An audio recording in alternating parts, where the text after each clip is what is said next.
Hey Jack, here's your video lesson for this week. Today we're just going to talk about chords and different types of chords that we have. So if we have the notes C, E, and G,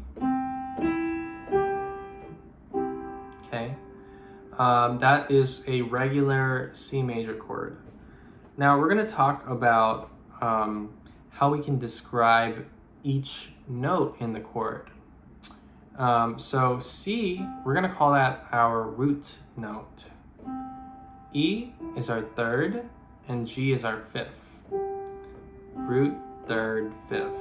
Now, no matter the inversion, if I do a first inversion, which is when I just take the bottom note, which is C, and I raise it up one octave to that note, it would be E, G, C. Even if I do an inversion, it's still going to be the same note qualities. It'll still be E is the third, G is the fifth, and C is the root. So in this case, our voicing would be third, fifth, and root. If I were to invert it to second inversion, which would be G, C, E, it would be fifth, root, and third on top. Okay. Now this is all really important because no matter the inversion, depending on how we treat the third or the fifth or the seventh, if we're playing seventh chords, it'll determine the quality of the chord. So if we start with a regular triad in root position, which is just C, E, G, root, third, fifth, right? And we flatten the third, which is E, by a half step, we would make that E become an E flat. Okay, and so our chord would be C, E flat, G. Now you can already hear the difference with just that one half step. Okay, and that would be making the major chord C major into C minor.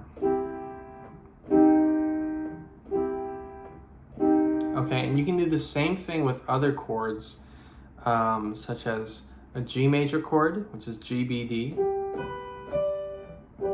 Right? If we flatten the third of that chord, which is B, because the chord is G, B, and D, we would get a G minor. Okay? All right, so now going back to our C major triad, if we have a seventh on the chord, which is B natural, we get a major seven. C, E, G, B. Okay?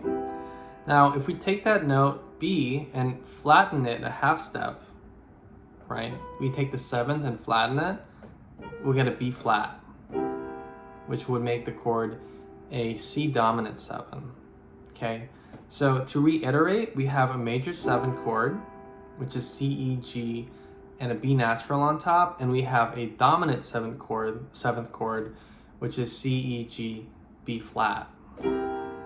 Okay, so major seven, dominant seven. Now, if we take that dominant seven chord voicing, C, E, G, B flat, and flatten the third, which is E, we would get a C minor 7 chord.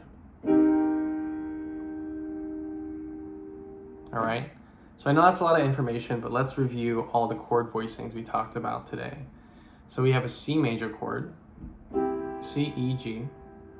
We have a C minor chord, C, E flat, G. We have a major 7 chord, C, E, G, B natural. And we have a dominant 7 chord, C, E, G, B flat. Okay. Now, what happens if we start with our triad and we choose to flatten or sharpen the fifth? Well, let's try it. C, E, G becomes C, E, G sharp.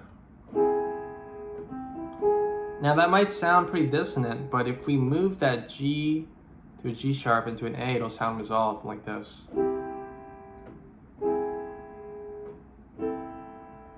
Maybe up to a B flat, then resolve to an F major. That sounds pretty nice. See that diminished sound originally was kind of, you know, it sounds a little bit too jarring, but if you put it as a passing chord, it's nice.